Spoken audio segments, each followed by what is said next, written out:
Hi everyone, this is Rebecca Eisenberg, and I am going to be presenting tonight, or today, whenever you decide to watch this, on Peace Corps volunteers and intercultural competency. So, a little background on the purpose of this study. So, the purpose of this study was to examine what it was that helped Peace Corps volunteers survive and find success in their field placement. And when I say field placement, what I'm specifically referencing is their time in country. So whether it be in the middle of Africa, South America, Central America, that's their field placement. So basically, what I was trying to figure out in research was the success of the Peace Corps volunteer training and equipping volunteers, but also what other life experiences or education they received outside of their Peace Corps volunteer training that helped them in their placement. And so the intention was to apply what I learned from this to sort of my other life, which is that of a secondary social studies teacher. So I wanted to see what I could learn from these volunteers and see what I could potentially be teaching in a high school classroom to better prepare or equip people who might want to do some sort of experience like Peace Corps volunteer. So a couple of quotes that I wanted to point out about intercultural competency that to me define what intercultural competency is what Deerdorf said, which is that they pose the question, what is necessary for people from different cultural backgrounds to get along with each other? That to me just in a nutshell kind of wraps up what intercultural competency is. Obviously it's more complicated than that, but I just really like the framing of that question. I really also like what Spitzberg and Chagnon, I don't know how to say that person's last name, so sorry that I butchered that. I like how they defined it as appropriate and effective managements of interaction between people who to some degree or another represent different or divergent affective, cognitive, and behavioral orientations to the world. So that to me kind of hashes out that first initial question that was posed by Deerdorf. So why did I choose Peace Corps volunteers to dive into and try and figure out a little bit about their experiences? The reason why is because early on in this course, we were reading some materials out of the various different books that we had. And two readings in particular, the Spitzberg reading and the Pusch reading, discussed Peace Corps volunteers and how examining Peace Corps volunteers can actually be sort of a window into understanding intercultural competency. So the Spitzberg piece discussed the need to train Peace Corps volunteers effectively so that way they would do well in their field placements. And they pointed out certain characteristics that predisposed Peace Corps volunteers to doing well, including the ability to learn new languages, confidence, patience, cooperativeness. So those were a few things that they had mentioned. And then Pusch also says that there's value in examining how Peace Corps volunteers are trained because Peace Corps volunteer training almost serves as like this short 2 or 3 month boot camp for cross-cultural trainers. So not only is a chance for us to study how Peace Corps volunteers can find success through training, but also to actually look at the training itself. So that was specifically why I picked Peace Corps volunteers. Plus, to me, Peace Corps volunteers kind of embody the ideal sort of mix of intercultural competencies that allow for a person to survive and adapt in the most extreme situation involving the need to have intercultural competency. So going beyond just communicating with somebody in the neighborhood who might come from a different background than you, or traveling to another major metropolitan area in the world. These are people that are placed in the middle of nowhere and have to survive and adapt and do various other things to be successful. So therefore, the big question is, rather than waiting for a training associated with an experience such as Peace Corps, how can secondary schools, or for that matter, middle schools or elementary schools, encourage students to develop, teach or encourage students to develop their intercultural competency? So what I'm going to present tonight today, are some of the findings, just some of the big findings that I had. My paper will go a little bit more in detail, so if anybody's interested, I can share that paper with you. But an overview of my data collection. So I did try and use grounded theory.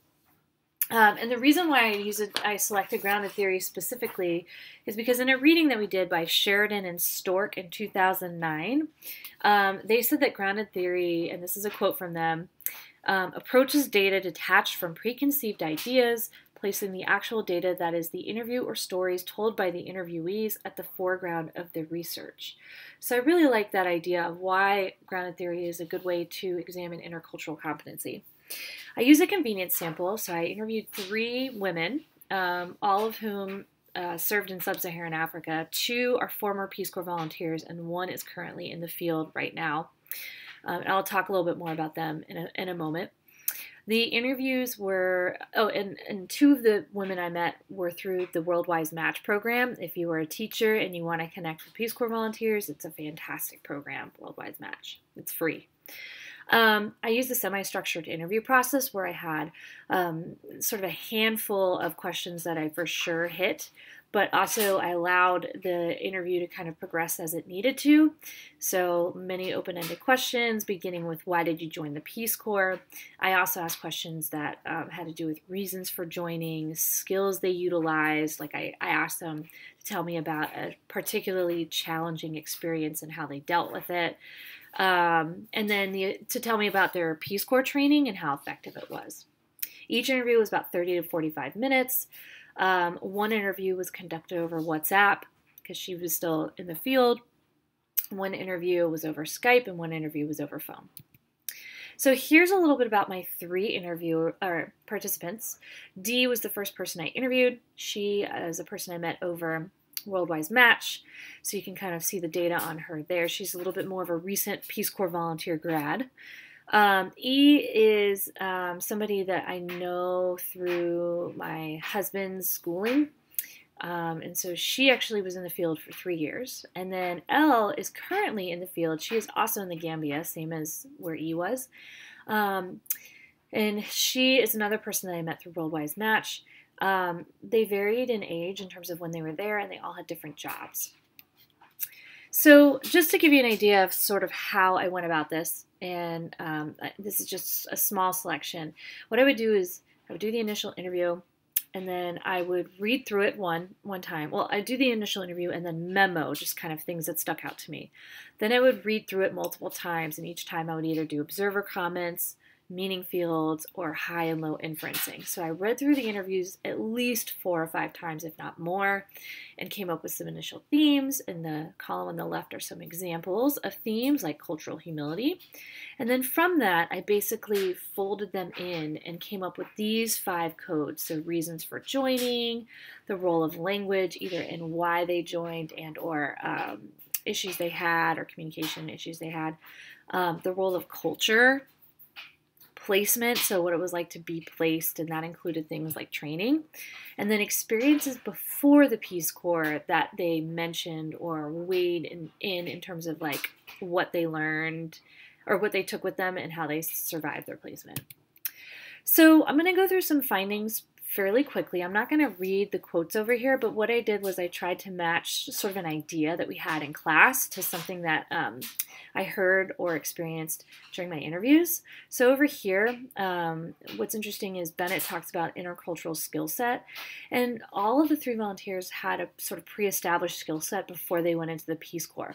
So for example, Dee has an enormous international background, having studied at different schools, etc. Bicultural family as well. E was a military kid. She moved around a lot, traveled a lot. Same thing with L. She didn't move around a lot, but she did have bicultural parents and studied abroad.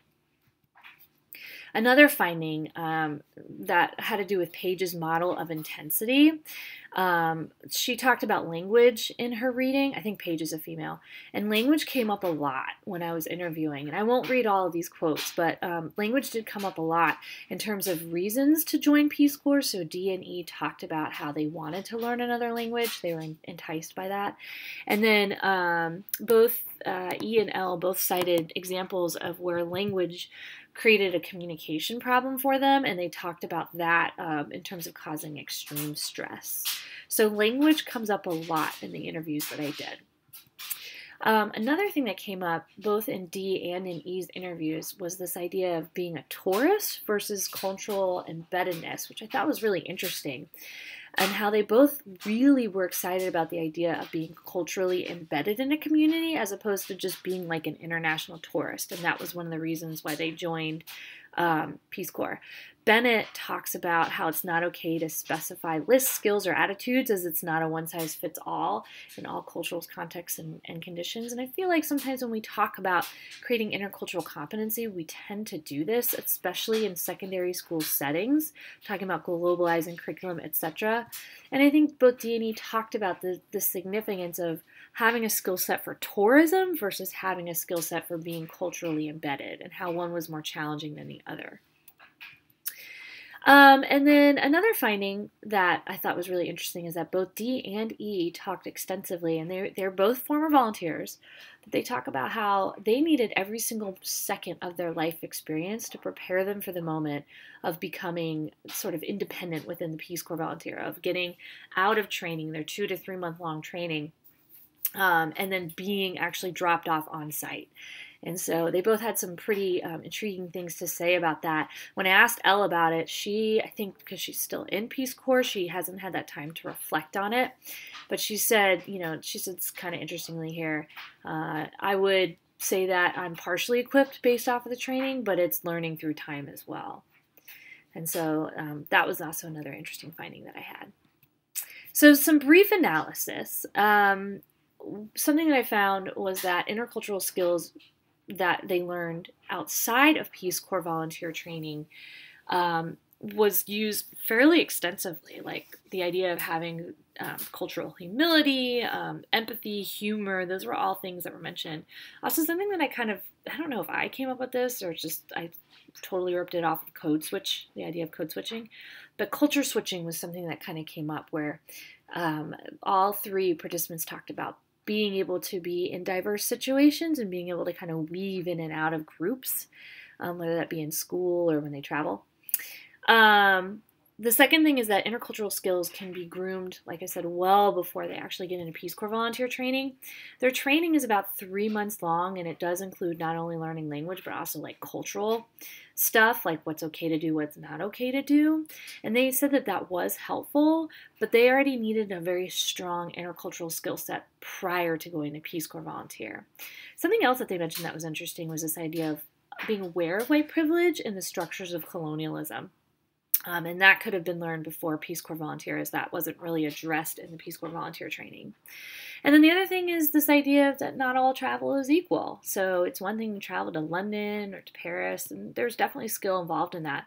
It's a whole other thing to travel to Angoche, Mozambique, or, I'm trying to remember the name of the town that E was in the Gambia, and I can't remember it off the top of my head, but definitely a different skill set for that. So implications, definitely need to do more research on this. This is something that's really interesting to me. I'd like to interview all types of Peace Corps volunteers, male, female, in different parts of the world, different types of jobs, people who were able to finish their 2 years, people who were not, people who extended. And then I also realized that there's definitely some value in terms of what I found in terms of teaching intercultural competency in secondary schools, like building empathy or like the significance of language acquisition and retention. C in particular, examining white privilege and colonial structures is definitely something that me as a secondary social studies teacher can do. So these are some things that we could potentially do in secondary schools. And even though they might not use it right away, it's something they can kind of put in their back pocket. And if they get into a situation like a Peace Corps volunteer type job or travel experience, they could use that.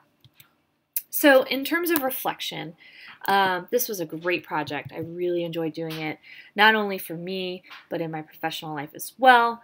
It allowed me to practice my craft in a safe space, and I'm curious to hear some feedback. So this is my works cited list, and I'm going to actually sign off here pretty quickly because I want to keep this under 15 minutes. But if you would like my extended works cited list, just let me know. Thank you.